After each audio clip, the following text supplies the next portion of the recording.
Este programa es presentado por Diario La Voz, un suceso nacional.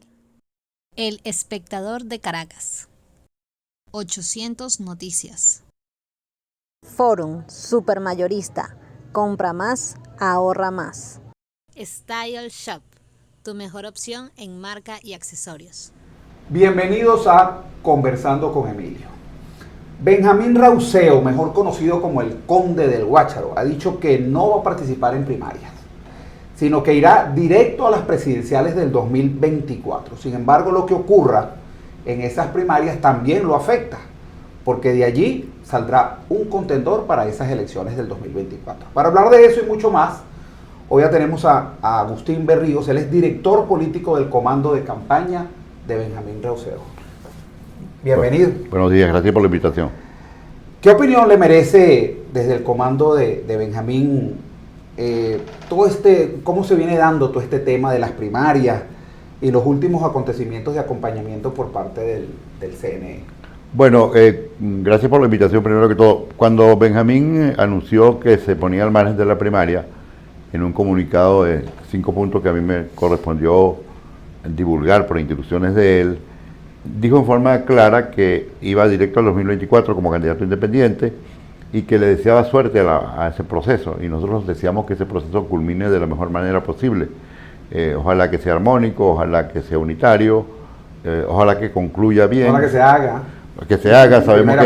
Sabemos que hay muchas restricciones operativas, muchas precariedades organizativas y también políticas, porque hay cosas que tenían que haberse resuelto, como por ejemplo el sistema de las sustituciones en caso de que quede uno inhabilitado.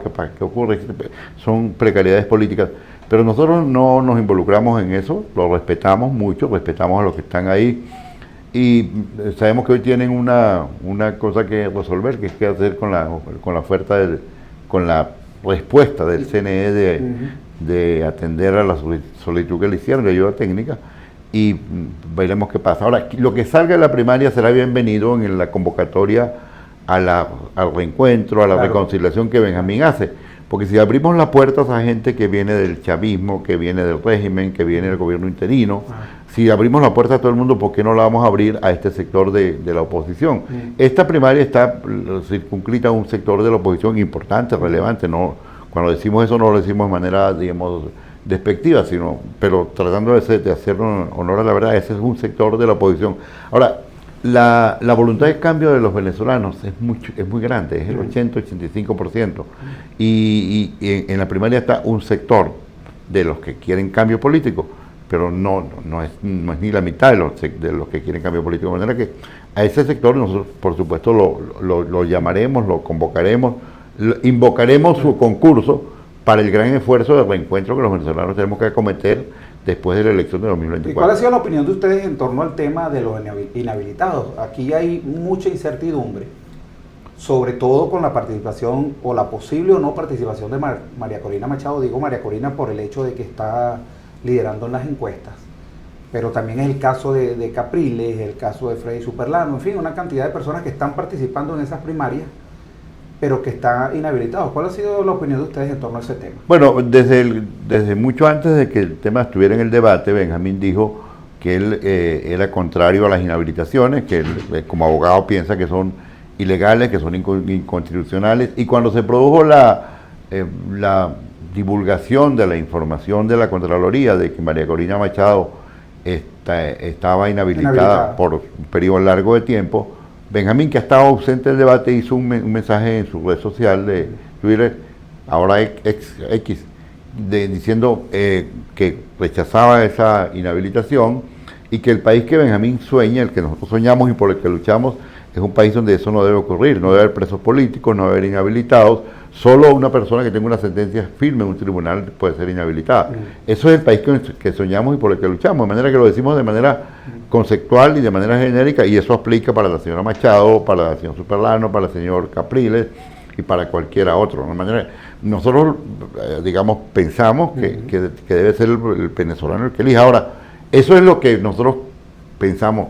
Ahora, la realidad es que hay personas inhabilitadas, y ¿qué probabilidad hay de que esas personas sean habilitadas de aquí a la elección? entramos en el terreno de la especulación. Ahora, digamos, no sabemos, pero en todo caso... dijeron que era un evento, dijeron del CNE que era un evento interno, privado, y en consecuencia que ellos no se iban a meter con esa participación, pero por supuesto está más que claro que seguramente a estos candidatos que he mencionado no los van a dejar inscribirse en unas elecciones presidenciales. Bueno, eso es lo que dice la norma. Ahora, llamar evento interno privado a una convocatoria a la escogencia de un candidato presidencial para un sector importante de la lucha política es acotarlo mucho, ¿no? Es un evento de mucha relevancia. Yo creo que en esto, yo siempre digo que la realidad es la materia prima de la política. Y si uno quiere cambiar la realidad, tiene que asumirla como ella es en primer lugar.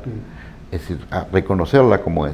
La realidad es que hay unas inhabilitaciones, la realidad es que en Venezuela las condiciones en general de la elección las va a poner el gobierno, las va a poner el Consejo Nacional Electoral. Entonces uno debería tener que hacer un approach a esa realidad con realismo, con sentido de la realidad. Es decir, a ver, hay unas inhabilitaciones, ¿qué posibilidad hay de que eso cambie? Bueno, una negociación de verdad. Ahora, una negociación de verdad tiene que reconocer que ese otro sector del país existe y tiene que imaginarse el país que viene después de la elección con ellos como parte del país. O sea, nosotros tenemos que llegar a una cosa que no es fácil de digerir, y es frasear la lucha de una forma tal que tú digas, esta gente con la que estamos confrontándonos, y lo estamos haciendo cívicamente, electoralmente, que tiene una inmensa responsabilidad en la crisis que vivimos, tiene que ser parte de la solución. Cuando hay gente que dice, no, es que los que crearon el problema no pueden ser parte de la solución, pero aunque parezca mentira, los que son responsables del problema tienen que tú de alguna manera involucrarlos en la solución, para que haya solución. Entonces son partícipes de esto que se ha venido diciendo que el gobierno tiene que aceptar en cierta forma quien lo supla a futuro. Digamos, a ver, eso de que una gente controla el poder completo, controla buena parte de la comunicación porque hay una cierta hegemonía comunicacional, tiene un respaldo reducido, pero tiene un respaldo. Esto tiene 25 años en el poder. Entonces tú vas a decir, bueno, vamos a llegar al poder para acabar con todo eso. Todos van presos, ¿no? Todos desaparecen. Esa no existe. Los países salen de este tipo de situaciones por procesos de transición, de negociación. ¿Qué es una transición?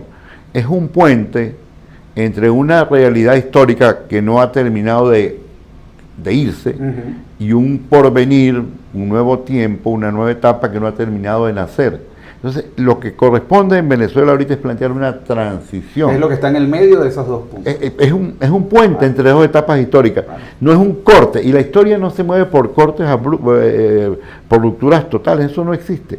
Es decir, los chilenos salieron del gobierno de Pinochet, que fue un gobierno militar.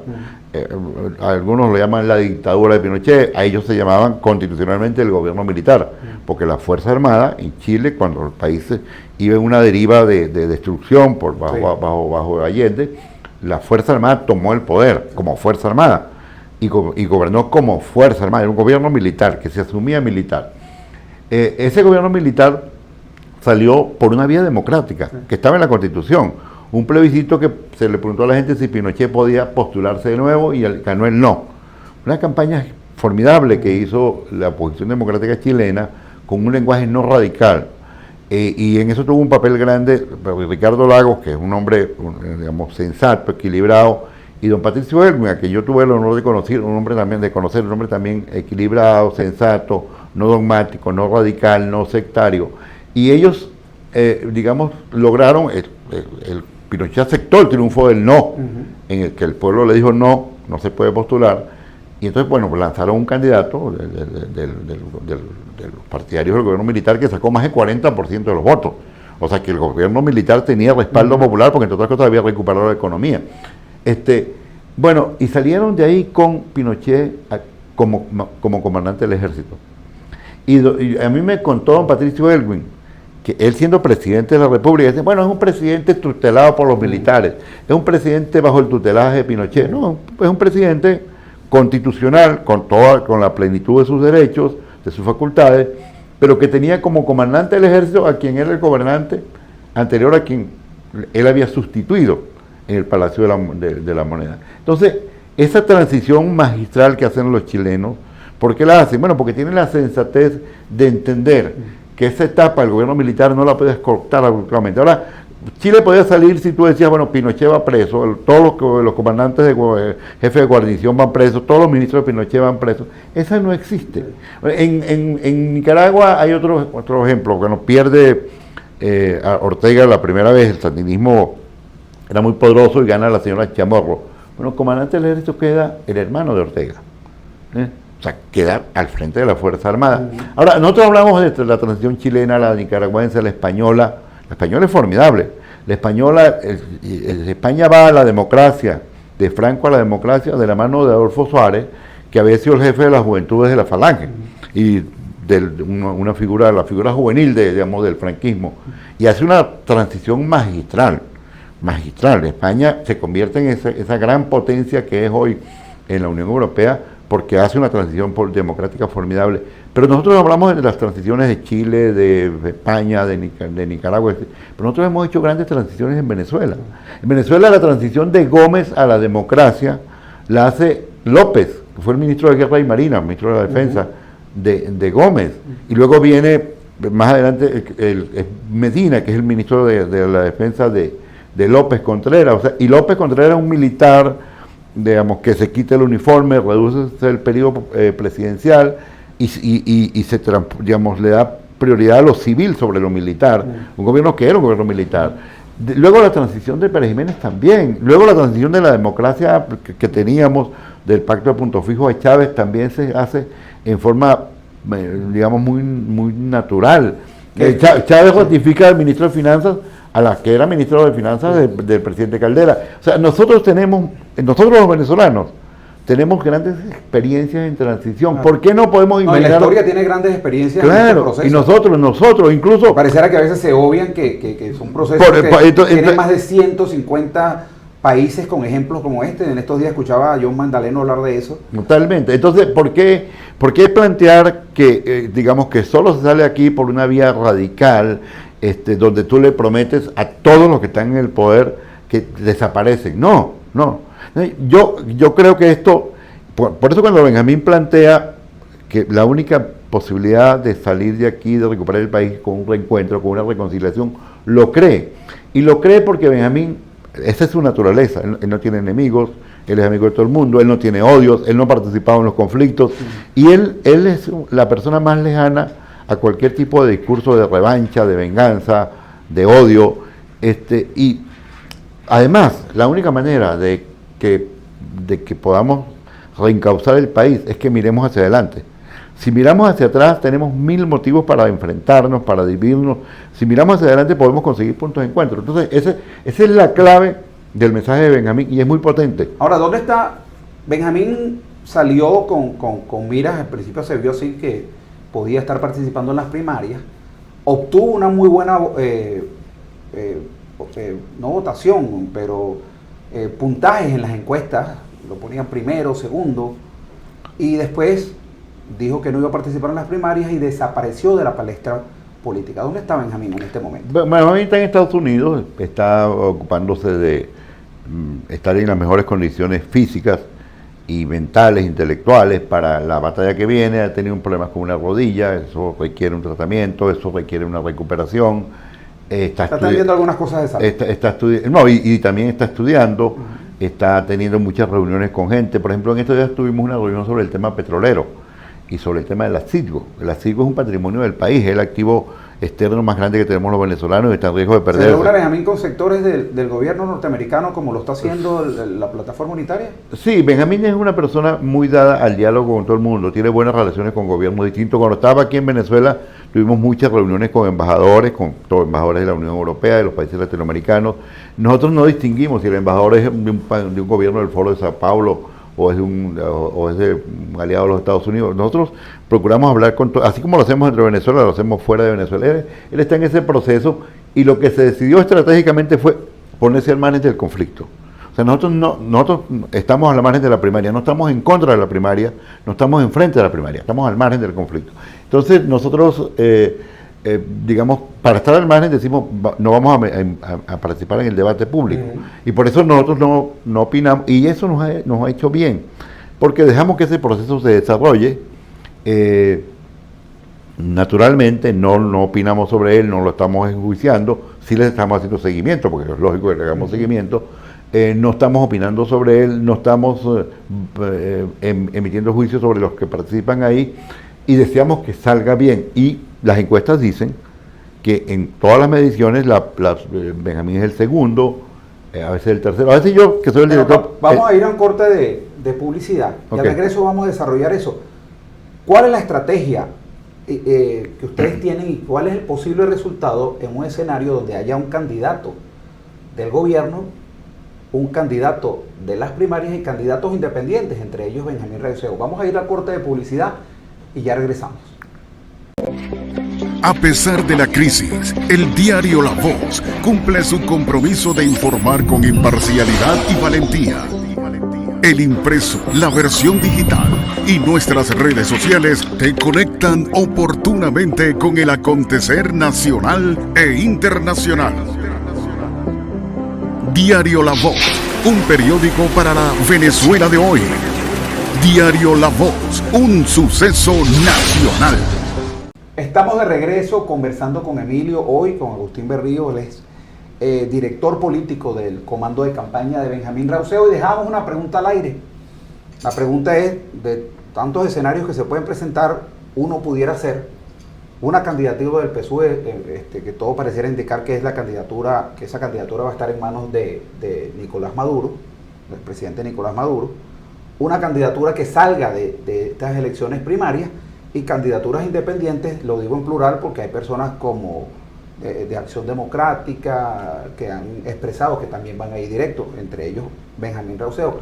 En ese escenario, ¿qué vislumbran ustedes como resultado? Bueno, mira, en Venezuela, en términos globales, está planteado el cuadro típico de eso que se llama espacio para un outsider, porque hay tanto rechazo a la cúpula del gobierno, hay mucho rechazo a la cúpula de la oposición, y la gente está demandando alguien distinto, alguien nuevo.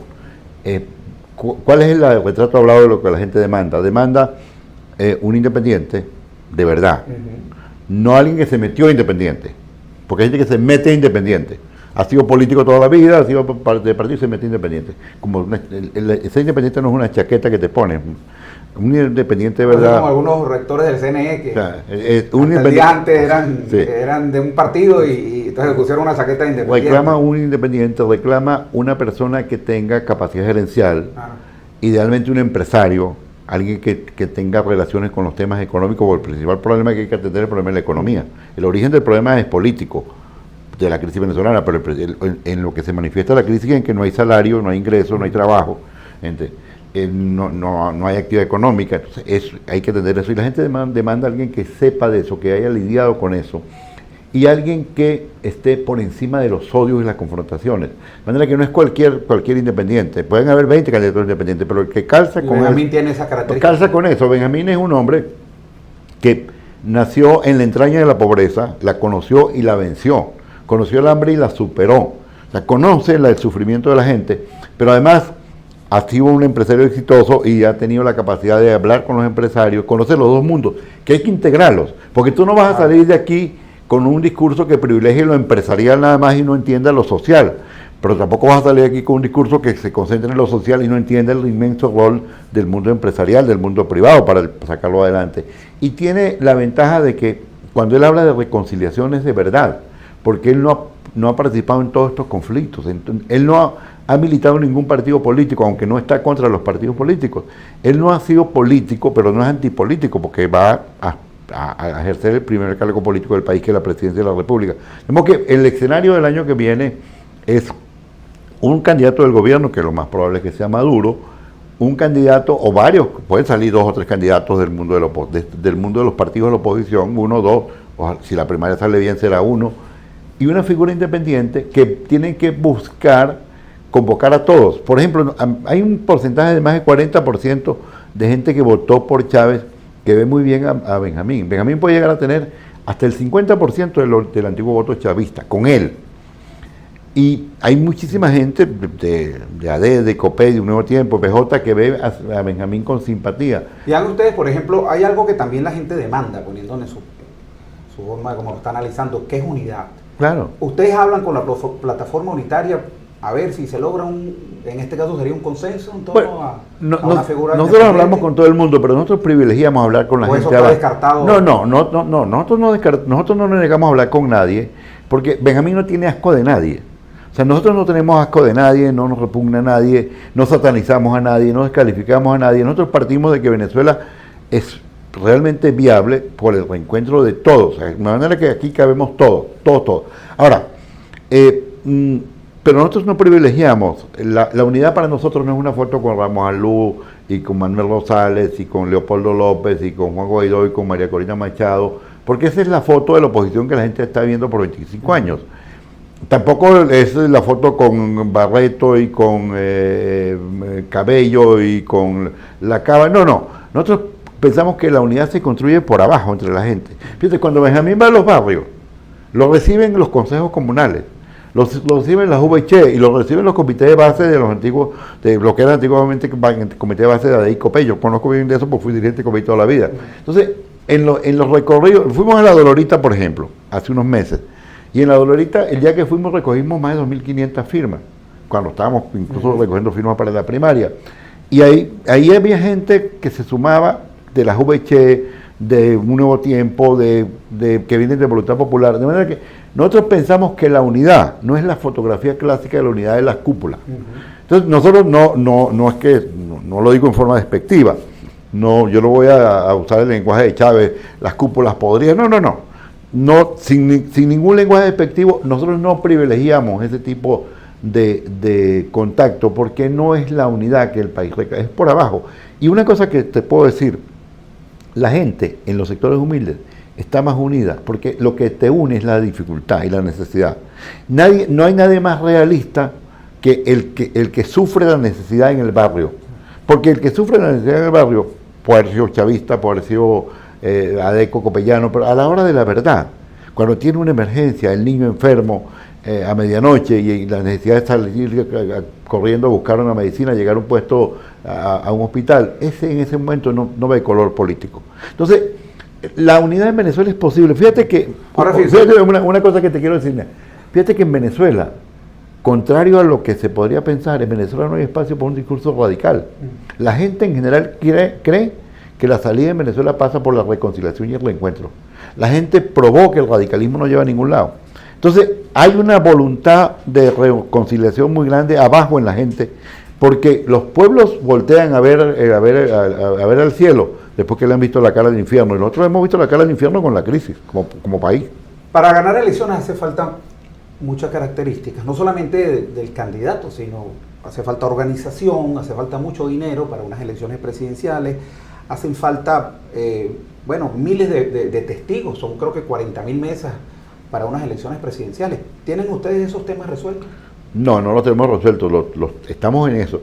Una campaña son básicamente tres cosas: el candidato, el mensaje y la estructura, la maquinaria.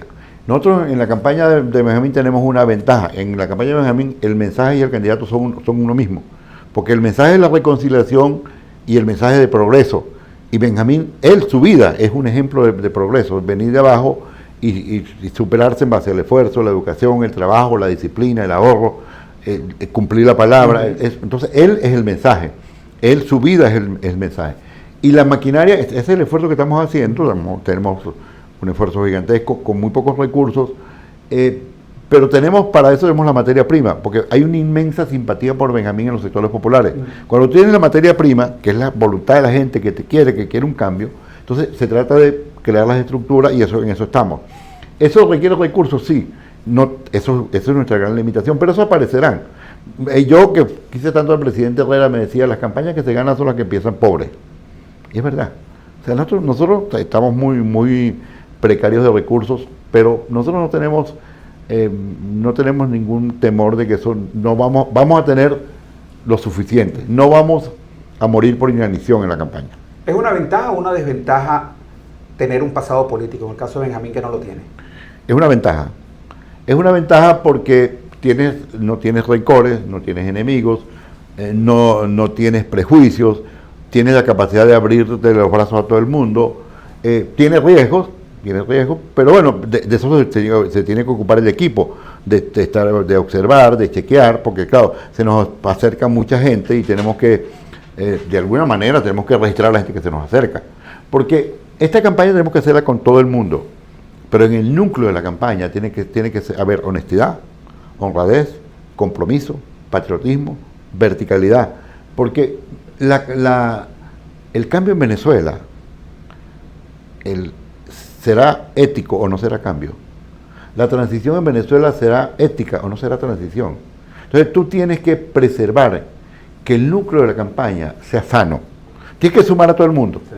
¿Ok? El árbol de la libertad habrá que regarlo aún con la sangre de los tiranos también. ¿Ok? Pero tú tienes que preservar el núcleo de la campaña de que no se te contamine con cosas malas.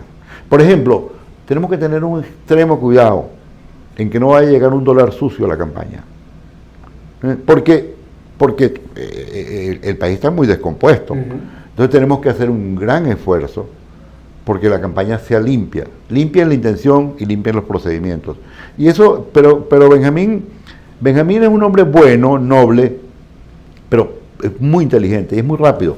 Es muy rápido mentalmente. ¿Cuál es la principal oferta electoral de Benjamín Rauseo? El reencuentro de los venezolanos. Porque todo lo demás se puede resolver si hay reconciliación y reencuentro. Mira, yo te lo digo como el salario. Pero déjame decirte como economista. Te puedo decir como economista. Venezuela hay un cambio político y se produce un boom económico. Porque Venezuela está todo por hacer. Hay que hacer de nuevo los aeropuertos, los puertos, las autopistas, las escuelas, los hospitales. Para todo eso va a sobrar dinero. Dinero privado, dinero de inversión extranjera, dinero de inversión nacional, dinero de los multilaterales, dinero del apoyo de los gobiernos del mundo, dinero de la banca, porque vamos a regresar a los mercados financieros voluntarios. Nosotros, Benjamín dice, lo primero es la economía, y lo primero de la economía es reestructurar la deuda. Para eso ya tenemos la persona que va a liderar el equipo de reestructurar la deuda. ¿Tienen ustedes un equipo en este momento trabajando temas de finanzas? Claro. No, Benjamín tiene unas grandes líneas de lo que va a hacer el gobierno de unidad nacional que él va a encabezar. Y si lo primero es la economía, lo primero es la emergencia económica, la emergencia humanitaria, que requiere poner grandes volúmenes de medicinas, de alimentos en los anaqueles, para atender la emergencia, para procurar que empiece a regresar la gente que se fue porque estaba en un estado de desesperanza total. Ahora, y luego tienes que entrarle a reconstruir la economía, y el primer paso para recuperar la economía es recibir grandes volúmenes de dinero del exterior, de dinero sólido. ¿Entiendes? Nosotros necesitamos poner en el Banco Central 100.000 millones de dólares para estabilizar la moneda, para vencer con la inflación, emitir una nueva moneda sólida que no haya cero emisión inorgánica para que los precios se estabilicen y los salarios se empiecen a recuperar. Ahora, para eso lo primero es que el gobierno, el presidente que llega, transmita estabilidad. Y eso lo transmite si es un gobierno de unidad nacional, y para eso es clave una relación de respeto y de estabilidad con la Fuerza Armada Nacional. O sea, Benjamín llega a ganar la presidencia y al día siguiente de que el CNE lo proclame presidente electo, en la mañana le llega a su casa un grupo de 3 o 4 coroneles o generales que son su casa militar. ¿Quién le nombra la casa militar a Benjamín cuando gane? Este alto mando militar, este ministro de la Defensa, el general Padrino, si está ahí. Entonces tú tienes que, a esa Fuerza Armada, transmitirle mi relación con ustedes de respeto y estabilidad, dentro de la Constitución. Y ahora, si tú transmites que va a haber estabilidad, tú consigues financiamiento internacional y empiezas a levantar la economía, a generar una expectativa positiva. Empiezan a reabrirse muchos negocios, a ampliar la gente de las operaciones. De manera que yo te lo digo como economista, nosotros lo más fácil de resolver es la economía, porque va a haber dinero y está todo por hacer de nuevo. Es como la Alemania de la posguerra, o la Italia de la posguerra, o la Europa de la posguerra. ¿Cuál es el boom económico de Alemania? Que la guerra ha destruido mucho y hay que reconstruir. Esa reconstrucción física de la infraestructura es un boom económico, de la industria, de la agricultura. Eso es un boom económico. Ahora, ¿qué es lo crucial? Rehacer las instituciones. O sea, rehacer un poder judicial completamente autónomo, rehacer un sistema de aduanas completamente transparente, rehacer una administración pública con vocación, con calidad, con continuidad, que la Fuerza Armada se ciña estrictamente al artículo 328 de la Constitución, que define claramente cuáles son sus funciones, que haya claramente separación de poderes, que retornemos al Congreso bicameral, para que restituyamos el Senado, que es la Cámara Federal que representa el Pacto Federal. Para eso habría que modificar la Constitución. Pero eso es una enmienda constitucional que se puede hacer por acuerdo. Pues hay dos cosas que deben hacer. ¿O está planteada una constituyente? No. Benjamín cree que todo lo que la crisis se puede atender con esta Constitución y que no es conveniente ni saludable plantear el debate de una nueva Constitución, de una constituyente. Nos mete en un debate. Modificaciones muy específicas. No, tú puedes hacer por un gran consenso. Si el gobierno de unidad puede hacer un consenso y hacer una enmienda rápida con dos cosas. Elimine la reelección indefinida y restituye el Senado para que todos los estados tengan una Cámara que los representa paritariamente, porque toda república tiene un Senado que es el que representa el Pacto Federal. Y en el Pacto Federal todos los estados son iguales. Cojedes y Zulia son iguales. Igual que en los Estados Unidos, California y Maine son iguales. En el Senado tienen 2 senadores. Porque esa es la Cámara que representa a la República. La Cámara de Diputados es la que discute los recursos, el presupuesto, y eso se hace de acuerdo con la población. Por eso el Zulia tiene más diputados que Cojedes. Pero el restituir el Senado es muy importante. Un mensaje final. Ya nos acaba el tiempo. Bueno, Benjamín representa un llamado al reencuentro de los venezolanos. Venezuela no es viable sin un reencuentro. Cualquier mensaje de odio, de revancha, nos hunde en una crisis mayor. Y Venezuela tiene vocación para la reconciliación. Ya basta de la polarización del conflicto. Es perfectamente posible reconstruir a Venezuela, pero el primer elemento es un esfuerzo de sanación. Hace 30 años llegó una persona con un discurso de la venganza, llegó un vengador y mira dónde estamos. Se requiere exactamente lo opuesto, el discurso de la sanación, y ese es el mensaje de Benjamín. Un gran esfuerzo de sanación y de reencuentro entre los venezolanos. Muchísimas gracias. Muy agradecido. Con esas palabras nos despedimos. Recordándoles que en YouTube ustedes pueden, para las personas que se conectaron tardíamente, se pueden conectar y en YouTube ponen Conversando con Emilio, entrevista al doctor Agustín Berrío, y ahí encontrarán esta y todas las entrevistas que hemos hecho hasta este momento. Muchísimas gracias y será entonces hasta otra oportunidad. Chao, chao. Este programa fue presentado por Diario La Voz, un suceso nacional. El Espectador de Caracas. 800 Noticias. Forum Supermayorista. Compra más, ahorra más. Style Shop, tu mejor opción en marca y accesorios.